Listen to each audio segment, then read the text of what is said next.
Hello students, welcome you all in BSEP Academy online classes. Student, you are past class 10th आप पास हो चुके हैं और student कई तरह के सब्जेक्ट का सिलेक्शन किए हैं जिसमें बायो स्ट्रीम कुछ स्टूडेंट्स ने लिया हुआ है और कुछ स्टूडेंट जो है कॉमर्स में गए हुए हैं, कुछ स्टूडेंट जो है अपने डिजायर के अकॉर्डिंग मैथ ग्रुप लिए हुए हैं। तो आज स्टूडेंट्स को हम बस ये चीज़ को बता देना चाहते हैं कि अब से जो आपकी जो पढ़ाई होगी वह काफ़ी कॉम्प्लिकेटेड कोर्स है, बड़ा कोर्स है। रीज़न इसका यह है कि कंपटीशन के लेवल का है और बायोलॉजी आपका मेन सब्जेक्ट है। बायो ग्रुप से अगर एडमिशन आपने लिया हुआ है तो ठीक है। तो इसका सबसे मेन चीज़ ये है कि सबसे ज़्यादा चैप्टर्स भी बायोलॉजी में ग्रुप में हैं, क्योंकि आगे कंपटीशन के लिए काफ़ी रिक्वायर्ड होता है। और ऐसा भी नहीं कि कोई चीज़ें इसमें डिफ़िकल्ट हैं, जब उसको पढ़ते जाएंगे उसी के अकॉर्डिंग अपने आप को एडाप्ट करते जाएंगे स्टूडेंट्स। ठीक है। सिलेबस क्या है, तो मेन जो सिलेबस है बायोलॉजी का उसमें मेनली जो पढ़ना है, तो चैप्टर वाइज पढ़ेंगे ही, लेकिन मेनली जो पढ़ना है आपको 3 चीज़ों पर ही पढ़ना रहता है। वह क्या है? Morphology, anatomy and physiology. Morphology का मतलब होता है कि when we study about the external features of an organism. जब हम एक्सटर्नल फीचर की स्टडी करते हैं तो उसे कहते हैं क्या मॉर्फोलॉजी। एनाटॉमी का मतलब होता है कि जब हम इंटरनल चीज़ों की स्टडी करते हैं, जैसे बॉडी के इनसाइड के हार्ट का, किडनी का, लंग्स का, तो उसे कहते हैं क्या हम एनाटॉमी। या प्लांट्स के अंदर के स्ट्रक्चर को हम देख रहे हैं, उसके जाइलम फ्लोएम की स्टडी कर रहे हैं, तो ये क्या है? एनाटॉमी। और फिजियोलॉजी मीन्स होता है हाउ एन ऑर्गन वर्क्स। जब दोनों पढ़ लेते हैं तो उसके बाद तब इस चीज़ को जानते हैं कि कैसे कोई ऑर्गन काम करता है, चाहे वो प्लांट्स में हो या एनिमल्स में। ठीक है। तो ये तो आपका मेनली सिलेबस है। अभी सिलेबस के बारे में अलग से भी हम डिस्कस करेंगे, एक अलग से वीडियो बना करके। ठीक है। तो इस चैप्टर्स में जो फर्स्ट चैप्टर है, ठीक है, फर्स्ट चैप्टर है क्या? The living world. ठीक है। तो लिविंग वर्ल्ड जो फर्स्ट चैप्टर है कि what is the specific features of living organism, class 10th में भी पढ़े हैं कि लिविंग ऑर्गेनिज्म का क्या कैरेक्टरिस्टिक फीचर्स होता है, कैसे हम इस चीज़ को डिसाइड करते हैं कि which organism is living form, कौन सा ऑर्गेनिज्म लिविंग फॉर्म में है, या what is the criteria of living, living का क्राइटेरिया क्या होना चाहिए, किस बेस पर हम आइडेंटिफाई करेंगे कि कोई ऑर्गेनिज्म क्या है? लिविंग फॉर्म में है। तो चैप्टर फर्स्ट है यह, पार्ट 1, यहीं से इसकी स्टार्टिंग है। ठीक है। और सबसे पहले जो चैप्टर है, चैप्टर लिविंग वर्ल्ड, और इसका पार्ट फर्स्ट है। कई पार्ट में वीडियो बनेंगे, छोटे छोटे पार्ट में बना करके आपको समझाएंगे, बताएंगे। रीज़न इसका यह है कि इतना ब्रॉड कोर्स है तो स्टूडेंट्स को एक ही बार में सभी चीज़ें समझ में नहीं आ सकती। जब स्टेप बाय स्टेप पढ़ेंगे तो हर एक चीज़ें समझ में आती हैं और स्टूडेंट काफ़ी अच्छा मार्क भी गेन करते हैं बायो ग्रुप के। और ईच ईयर स्टूडेंट जो टॉप करते हैं बायो ग्रुप के टॉप करते हैं, मैथ के भी टॉप करते हैं। लेकिन जो स्टूडेंट्स शुरू में ही आते हैं, लगता है कि उनको काफ़ी कॉम्प्लिकेटेड है, धीरे धीरे उसमें अडाप्ट करके वो काफ़ी अच्छा मार्क गेन करते हैं। यह डिपेंड करता है आपके एडाप्टेबिलिटी पर और आपके इंटरेस्ट पर। So students, in this video we will study about the living world chapter first and part first. तो फर्स्टली जब बायोलॉजी पढ़ रहे हैं तो बायोलॉजी का मीनिंग तो जानना ही होगा, जानते भी हैं। बायो का सेंस ही होता है क्या?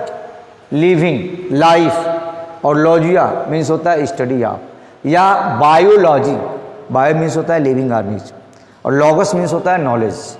ठीक है। Means study about the living organism are called biology.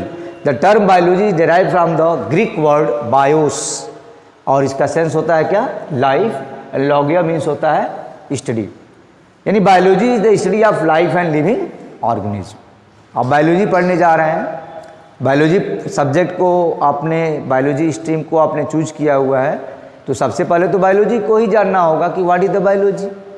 अभी तक तो ऐसा नहीं है कि नहीं बायोलॉजी पढ़े थे 10th में, लेकिन वो एक कंबाइंड फॉर्म में था जहाँ फिजिक्स भी था, केमिस्ट्री भी था और बायोलॉजी भी था।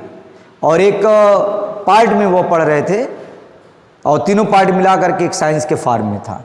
लेकिन अब यहाँ पर आप अलग से एक अलग सब्जेक्ट के रूप में बायोलॉजी पढ़ने जा रहे हैं।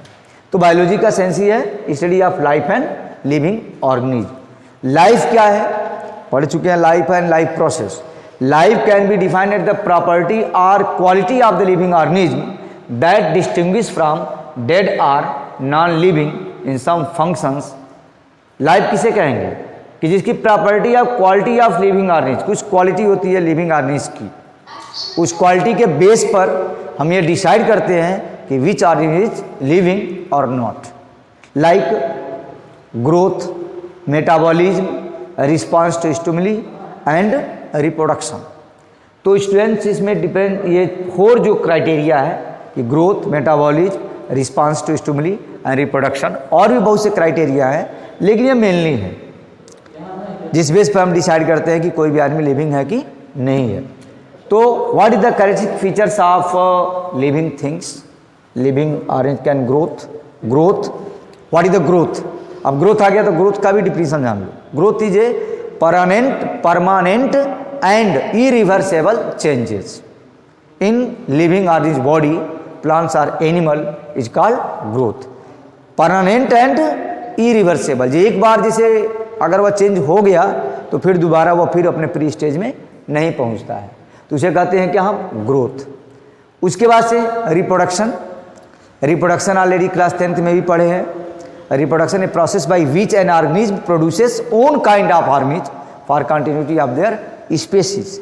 अपने स्पेसीज को कंटिन्यू रखने के लिए ऑर्गेनिज्म जिस प्रोसेस के थ्रू, जिस प्रोसेस को अप्लाई करते हैं उसे कहते हैं क्या हम? रिप्रोडक्शन।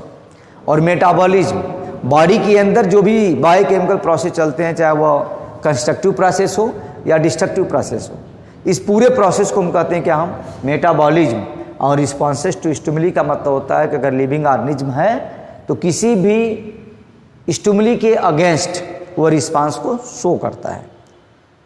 स्टिमुली का मतलब होता है जैसे डार्कनेस हो गया, लाइट हो गया, प्रेसिंग ऑफ नीडल्स हो गया, तो उसके अगेंस्ट स्मेल हो गया, उसके अगेंस्ट अगर लिविंग ऑर्गेनिज्म है तो शो द रिस्पॉन्सेस। इसी को हम इसमें डिटेल पढ़ेंगे।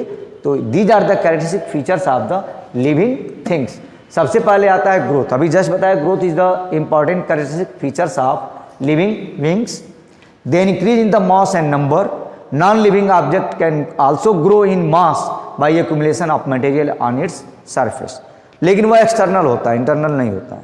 एक्यूमुलेट करता है तब बनता है। Growth in a living being takes place due to the internal process, यानी सेल डिवीजन के थ्रू होता है, और वह पाया जाता है सिर्फ और सिर्फ लिविंग ऑर्गेनिज्म में। यहाँ पर एक डायग्राम के थ्रू इसको शो किया गया है कि यहाँ पर देखो सीड्स है। सीड्स जब ग्रो करना शुरू किया है, सीडलिंग्स में आया है, प्लांटलेट्स के फार्म में आया है, बेबी प्लांट्स के फार्म में, फिर इसके बाद से प्लांटलेट्स और ये स्मॉल प्लांट्स के फार्म में आया है। अभी पूरी तरह से यह प्लांट्स के फार्म में नहीं है। तो यह क्या है? इरिवर्सेबल चेंज है। मतलब सीड से वो प्लांट बन गया। अब ऐसा नहीं कि प्लांट से फिर सीड बन जाएगा, वो बनेगा लेकिन पूरे लाइफ साइकिल को कंप्लीट करेगा, रिप्रोडक्टिव फेज में पहुंचेगा, तब उसमें सीड्स बनेंगे। ऐसा नहीं है कि अब ये प्लांट बन गया तो फिर से सीड्स बन जाएगा। तो it is the irreversible and permanent change in organism body is called growth, and growth is the specific features of living organism. Plants show continuous growth throughout their life span, while animals show growth up to a certain age. अब second है reproduction. अभी just बताए, a process by which an organism produces own kind of organism for continuity of their species. अब reproduction is an important process of continuity of lineage of species. और 2 तरह का reproduction है। Reproduction chapter detail पढ़ चुके हैं 10th में, sexual and asexual. Sexual का मतलब होता है in which the gametes are participates, and asexual का मतलब होता है in which gametes are not participates. Parental body are divides into new individuals, जैसे कि अमीबा में पढ़े हैं binary fission and multiple fission. यहाँ पर दोनों को एक साथ दिखाया है हमने। यहाँ पर दिया कि fungi reproduce by asexual, spore बनते हैं ईस्ट और हाइड्रा बर्डिंग के थ्रू, प्लेनेरिया रीजनेशन के थ्रू क्लास 10th में पढ़े हैं। यूनिसेलर आर्नी like the bacteria, unicellular algae, amoeba reproduce synonymous with growth, increase in the number of cell. यहाँ पर ए सेक्सुअल है, पैरामीशियम की ही बॉडी ये दिखाई दे रही है। इसकी बॉडी देखो डिवाइड की है, सेंटर से ब्रेक हुआ है, यहाँ से ब्रेक होना शुरू हुआ है, अब ब्रेक करके ऑर्गेनिज के अलग अलग ऑर्गेनिज के फॉर्म में यह डेवलप हो गया 2। और सेक्सुअल में क्या है, यह गैमेट, एक्सचेंज और फ्यूजन ऑफ गैमेट, और इसमें मियासिस होता है। एक और चीज़ बता देते हैं कि हमेशा से ए सेक्सुअल रिप्रोडक्शन में माइटोसिस डिवीजन होता है, लेकिन सेक्सुअल रिप्रोडक्शन में हमेशा से मियासिस डिवीजन होता है। और मियासिस माइटोसिस पूरा डिटेल पढ़ेंगे सेल डिवीजन चैप्टर में, सेल बायोलॉजी में क्या है पूरा डिटेल पढ़ना है। लेकिन बस इतना जान लेंगे कि सेल डिवीजन के थ्रू, सेल डिवीजन क्या है कि सेल डिवाइड करके नए नए सेल्स बनाते हैं।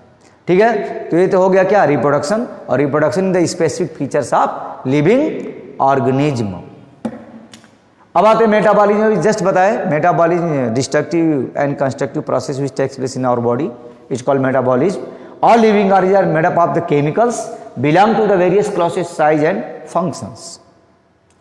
एक और चीज बताते, chemical within the living organism, biochemical process which takes place inside the living organism body is called metabolism, being made and changed in some other biomolecules, and the sum of the total of all chemical reactions occurring in our body, metabolism.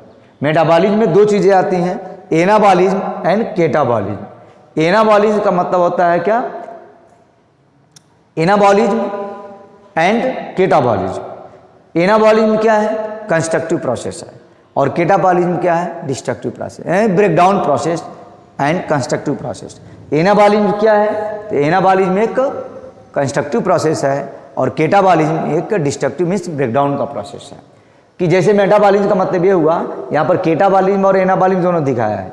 केटाबॉलिज्म में क्या हुआ है, ये food हम जो लेते हैं वह प्रोटीन है, फैट्स है, प्रोटीन और फैट्स ब्रेक्स होता है केटाबॉलिज्म।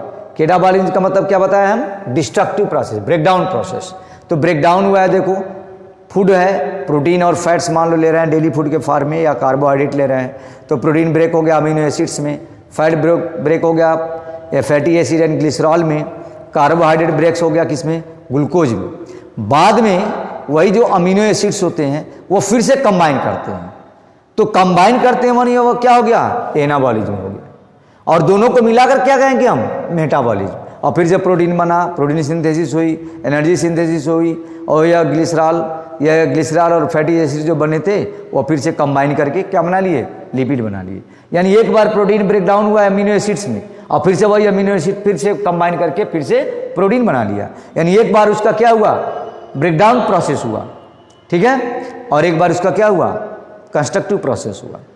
तो जो ब्रेकडाउन प्रोसेस और कंस्ट्रक्टिव प्रोसेस ये दोनों को मिलाकर यानी anabolism and catabolism is called metabolism. Metabolism is specific features of living organism. No non living object exist the metabolism. कोई भी नॉन लिविंग जो ऑर्गेनिज्म होते हैं वह मेटाबॉलिज्म को शो नहीं करते हैं। So metabolism the specific features of living organism. Next, response to stimulus. अभी जस्ट बताएं, when we touch the any hot object we withdraw our hands suddenly. जैसे हम किसी हॉट ऑब्जेक्ट को टच करते हैं तो अपने हाथ को हटा लेते हैं। तो यानी लिविंग ऑर्गेनिज्म के अंदर ये फीचर्स हैं, हॉट ऑब्जेक्ट स्टिमुली हो गया और हाथ का हटना एक क्या हो गया, रिस्पॉन्स हो गया। तो living organism show the responses against the any type of stimuli. Living organism respond to surrounding और इन्वायरमेंट। हम इन्वायरमेंट के अकॉर्डिंग भी जैसे बताए ना, डार्कनेस, लाइट, हीट, कोल्ड, उसके अगेंस्ट रिस्पांस को शो करते हैं। Respond to environmental stimuli could be physical, chemical और बायोलॉजिकल। प्लांट भी रिस्पॉन्ड करते हैं, जैसे टच मिनाट का प्लांट है, पढ़े हैं मिमोसा प्यूडिका का जो प्लांट है, जैसे उसके लीव्स को टच करते हैं वो क्या कर जाता है, ड्रूप कर जाता है, सिकुड़ जाता है, ठीक है। यानी वह भी रिस्पांस को शो कर रहा है क्योंकि वह भी एक लिविंग ऑर्गेनिज्म है। प्लांट्स होते हैं जैसे फोटोट्रॉपिज्म में पढ़े हैं, ठीक है, इस बार तो सिलेबस से हट गया था कंट्रोल कोऑर्डिनेशन। लेकिन फोटोट्रॉपिज्म का मतलब होता है जैसे सनफ्लावर का प्लांट है तो लाइट के टुवार्ड्स जो है वो क्या करता है, मूव करता है, ठीक है। तो living organism show the responses against the stimuli. Organism handle the chemical entering the body are aware their surrounding and human being the only organism which has self consciousness. Living organism में human ही एक ऐसा है जिसका अपना self conscious, जैसे stimulus हो गया, रिसेप्टर हो गया आइज, वो उसका सेंसरी न्यूरॉन के थ्रू ब्रेन में आया, रिले न्यूरॉन को कनेक्ट किया और मैसेज ब्रेन के थ्रू यानी सीएनएस के थ्रू कहाँ पे जाता है, हैंड्स पर, और हैंड्स हमारा इफेक्टर का काम करता है और रिस्पांस क्या है कि हम ग्लास को हाथ में उठा लेते हैं। तो living organism show the responses against the stimuli.